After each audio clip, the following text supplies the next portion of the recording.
Bonjour, ici Jean-Cyr Mekamedep, auteur du programme Entreprendre et réussir en Afrique. Notre mission, c'est de vous accompagner dans la réalisation de vos projets en Afrique et nous avons un penchant très particulier sur l'agriculture et l'élevage parce que nous croyons que l'Afrique a besoin de son autosuffisance alimentaire et cela passe par la mise en œuvre des projets agricoles, c'est-à-dire l'agriculture et l'élevage. Et si vous voulez participer activement à cette mission, je vous invite simplement à vous sur cette chaîne YouTube. La question qui m'est souvent posée, pour laquelle je vais donner quelques éléments de réponse à mon sens, c'est de savoir est-ce qu'il est vraiment important de se faire former avant de commencer une activité. Alors, généralement, lorsqu'on me pose cette question, je réponds aussi par une question. Est-ce qu'il est censé, pour quelqu'un qui veut, par exemple, conduire un véhicule, d'aller déjà acheter le véhicule et se mettre au volant alors qu'il n'a pas de permis de conduire? Ça, c'est une question qui a déjà un élément de réponse lorsqu'on me demande est-ce qu'il est important de se faire former. Et il y a d'autres personnes qui formulent la même question mais autrement. Ils me demandent, Monsieur Jean-Cyr, j'ai mon projet que je veux réaliser dans 2 ans ou dans 1 année, mais est-ce que ça vaut la peine que je me forme déjà maintenant? Et à cela, j'ai aussi une question que je pose.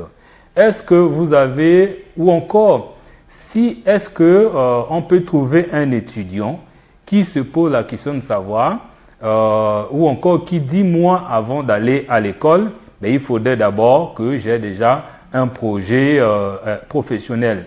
Bien que ça soit quelque chose de très important à faire, d'ailleurs je recommande aux étudiants de le faire, mais la majorité du temps, ils vont d'abord à l'école et une fois qu'ils ont acquis des connaissances et des compétences, à ce moment-là, ils vont mettre ça en valeur sur le marché du travail. Pourquoi je dis ça? Je dis ça simplement pour vous informer, pour vous dire que par rapport à mon expérience de plusieurs années, aujourd'hui, j'ai plus de 10 ans d'expérience entrepreneuriale en Afrique. Selon mon expérience, déjà, pendant mon parcours, j'ai découvert 2 catégories de personnes. Il y a des personnes qui sont 100% théoriques et d'autres personnes qui veulent être 100% pratiques.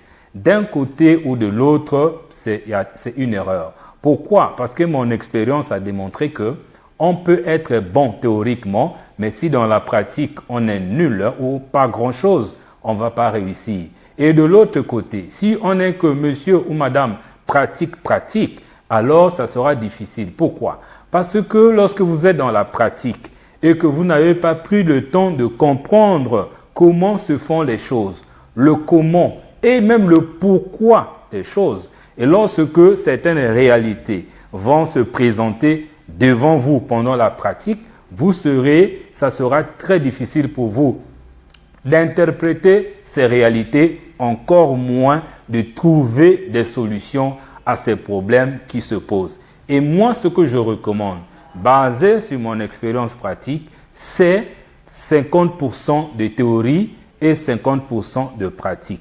Mais seulement, avant d'aller dans les 50% de pratique, mais ça vaut d'abord la peine de chercher d'abord à comprendre comment les choses se font de façon théorique. Parce que vous ne pouvez rien faire, surtout en agriculture ou en élevage.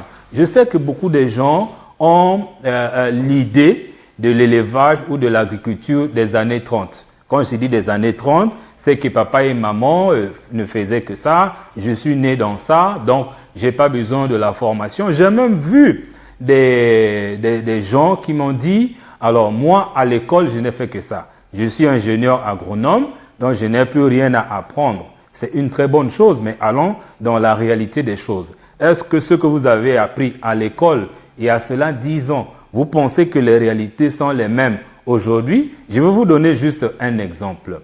Il y a cela 10 ans, pensez-vous que le sol, la fertilité, les réalités au niveau de la fertilité du sol, pour parler de l'agriculture, sont les mêmes aujourd'hui, alors qu'aujourd'hui, on parle de la dégradation climatique, on parle de plein de choses. Donc, vous voyez, vous allez voir quelqu'un qui va commencer à s'aimer le maïs dans un sol, là où il n'a même pas fait l'analyse, il ne sait même pas qu'il faut analyser, il ne connaît pas que le sol, il y a un pH approprié, et ainsi de suite. Vous vous attendez à quoi? Mais c'est de l'échec cuisant. Ce n'est pas étonnant de voir comment est-ce que les choses sont en train de patiner en Afrique, alors que l'Afrique devrait être parmi les continents les plus évolués en matière d'agriculture et d'élevage. Pourquoi? Parce que nous sommes restés 10 ans en arrière dans les vieilles réalités, mais qui ne concordent pas à ce que nous vivons aujourd'hui. Et si on vous demande de prendre la formation, certains pensent que bon, la formation, je peux ou ne pas faire, mais je peux toujours réussir. Mais c'est faux et archi faux. Vous ne pouvez pas conduire si vous n'avez pas de permis. Mais d'ailleurs, lesquels font beaucoup d'accidents de circulation, si ce ne sont pas des gens qui ont soit triché lorsqu'ils étaient à l'école de conduite, soit ils n'ont pas de permis du tout. C'est la même chose. Obtenez d'abord votre permis avant d'aller sur le terrain. Mais pour que vous compreniez mieux, je vais vous lire une histoire qui va certainement mieux argumenter ce que je suis en train de dire, et peut-être que vous allez mieux comprendre mon message. Alors l'histoire, c'est quoi? C'est un nettoyeur d'avion. Et je vais carrément vous lire. Un nettoyeur d'avion, disons un nettoyeur d'avion nettoyait le cockpit du pilote quand il a vu un livre intitulé « Comment faire voler un avion pour les débutants ». Donc lui, il est en train de conduire, il a vu un livre « Comment faire voler un avion pour les débutants ». Et qu'est-ce qu'il fait? Il ouvre la première page qui disait « Pour démarrer le moteur, appuyez sur le bouton rouge ». Et qu'est-ce qu'il fait? Il appuie sur le bouton rouge et l'avion a démarré. C'est déjà bien. Il était heureux et a ouvert la page suivante. Pour faire avancer l'avion, appuyez sur le bouton bleu. Il appuie sur le bouton bleu et l'avion a commencé à bouger à une vitesse incroyable. Il voulait faire voler l'avion. Alors, il a ouvert la troisième page. Et la troisième page lui dit, pour laisser voler l'avion, s'il vous plaît, appuyez sur le bouton vert. Alors, il a fait et l'avion a commencé à voler et il était heureux parce qu'en un rien, il est en train de faire voler l'avion. Suivez la suite. Après 20 minutes de vol, il était satisfait et maintenant il voulait atterrir. Il a donc décidé d'aller à la 4e page. Certainement, il aura aussi des instructions d'atterrissage. Et à la 4e page, on lui dit, pour savoir comment atterrir, achetez le volume 2 à la librairie de votre ville. Imaginez la suite. Il a lu, il a exécuté, il a lu, il a exécuté, mais à la fin, pour atterrir, on lui dit, avant d'aller plus loin, va acheter le livre qui se trouve à la librairie la plus proche. Quelle est donc la leçon à tirer? Ne tentez jamais rien sans une formation complète ou des informations complètes. N'apprenez pas à moitié. L'histoire est allée encore plus loin. Ici, c'est l'exemple de quelqu'un qui a pris le moment où il est en train d'apprendre. Mais cela ne lui a pas permis d'aller loin parce qu'il a appris une partie et c'est la partie qui est restée qu'il n'a pas appris qui lui a mis en difficulté. Si c'est la réalité, vous connaissez donc la fin de cette histoire, c'est la mort.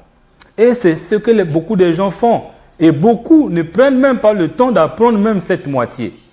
Et pire encore, là aussi, là où je vous donne raison pour les gens qui pensent que la formation est secondaire, nous avons sur le marché de la formation aujourd'hui des formateurs qui vous offrent des formations à moitié. C'est là, ça aussi c'est encore une autre paire de manches. C'est la raison pour laquelle, quand vous regardez mes formations, vous apprenez tout ce que vous devez apprendre de A à Z. Moi, je refuse Des gens qui veulent juste, non, monsieur Jean-Cyr, j'ai juste besoin du compte d'exploitation prévisionnelle. Non, j'ai juste besoin de savoir comment on nourrit les sujets. Bon, moi, j'ai juste besoin de savoir quel genre de variété de maïs utiliser. Ça, je dis non. Même si la personne me dit, bon, je te donne l'argent, je dirais non et je le dirai toujours. Voilà, parce qu'il y a des gens aussi qui viennent chez moi, je profite d'attirer votre attention là-dessus, qui viennent chez moi pour me dire, vos concurrents, entre guillemets, font moins cher que vous. Mais après, quand je leur pose la question, dans cette formation, est-ce que vous avez appris ça, ils diront, commence à gratter la tête. Oui, ça, j'ai appris, mais ça, je n'ai pas appris. Pourquoi? Parce qu'on vous a servi une formation à moitié. Donc, voilà, c'est un sujet qui me tient à cœur parce que je sais que les Africains se forment de moins en moins et cela se manifeste dans nos résultats sur le terrain. Pour résumer, la formation est primordiale. Il est même vital de commencer d'abord, et je dis d'abord la formation théorique. Je suis très clair.